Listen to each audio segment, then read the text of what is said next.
Il y a des questions qu'on se pose tous, parfois depuis l'enfance. Pourquoi les choses tombent, pourquoi l'eau s'amouille. Mais l'une des plus poétiques, c'est sans doute celle qui vient quand on lève les yeux au ciel par une belle journée. Voilà, c'est ça le mystère. Un mystère en deux parties en fait. Si c'est la lumière du soleil qui éclaire le ciel, logiquement, il devrait avoir la même couleur, non? Pour trouver la réponse, on va devoir mener l'enquête et s'intéresser au suspect numéro 1, la lumière elle-même. Bon, tout commence par là. Pour comprendre les couleurs qu'on voit, il faut d'abord comprendre la nature de ce qui nous permet de voir. Et vous allez voir, la lumière, c'est loin d'être aussi simple que ça en a l'air. Alors, il faut voir la lumière comme une onde. Imaginez, vous jetez un petit caillou dans un lac bien calme. Vous voyez ces petites vaguelettes qui s'éloignent en cercle? Eh bien ça, c'est une onde. La lumière se déplace exactement de la même manière, comme une vibration qui voyage à travers l'espace. Et chaque onde, elle a une sorte de carte d'identité. C'est sa longueur d'onde.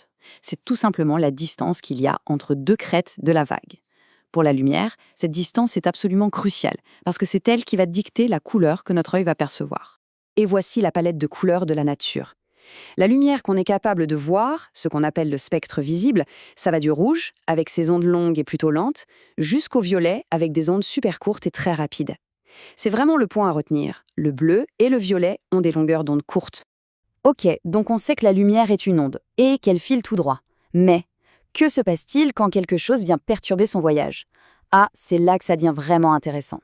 C'est la question clé. Dans le vide de l'espace, un rayon de lumière peut voyager des millions de kilomètres sans être dérangé. Mais ici, sur Terre, c'est une toute autre histoire. Des obstacles, il y en a partout.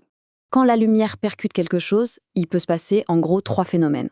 On va les passer en revue rapidement parce que ce sont les pièces maîtresses de notre puzzle. D'abord, la réflexion.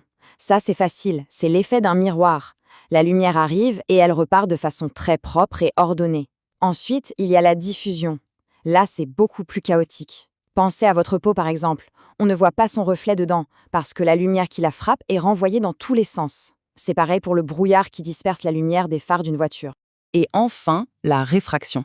On a tous déjà vu cet effet.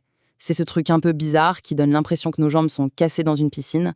En fait, c'est juste la lumière qui change de vitesse et de direction en passant de l'air à l'eau. Allez, on rassemble nos indices. On a la nature de la lumière, une onde, et on sait comment elle se comporte. Maintenant, direction le lieu du crime, notre atmosphère. Essayons d'imaginer un unique rayon de lumière.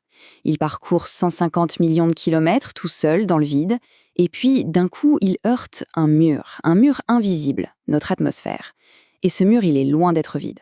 Oui, l'air qu'on respire, même s'il nous paraît totalement transparent, il est en réalité rempli de milliards et de milliards de minuscules obstacles. Des molécules d'azote, d'oxygène, des gouttes d'eau, de la poussière. Pour un petit rayon de lumière, c'est un peu comme traverser un champ de mine. Parfait, on a toutes les pièces en main. La nature de la lumière, son comportement face aux obstacles et le lieu du crime. Il est temps de tout assembler pour résoudre la première partie de l'énigme.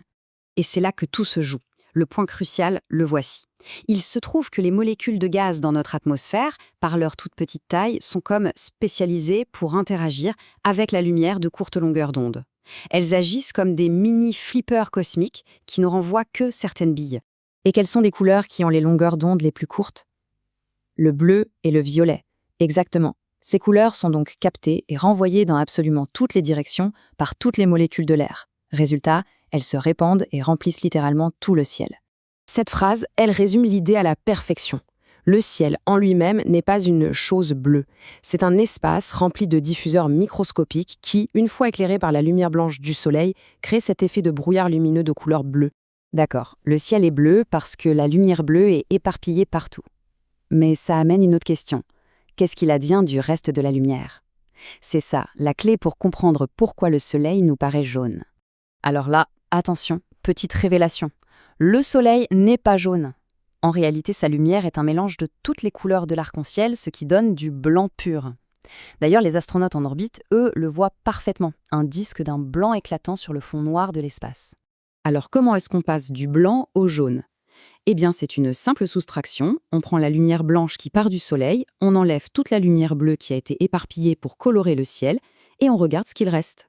Le rayon de lumière qui arrive en ligne droite du soleil jusqu'à notre œil, c'est une version un peu appauvrie de la lumière de départ. C'est un faisceau de lumière auquel il manque une bonne partie de ses composants bleus et violets, qui sont partis dans le ciel.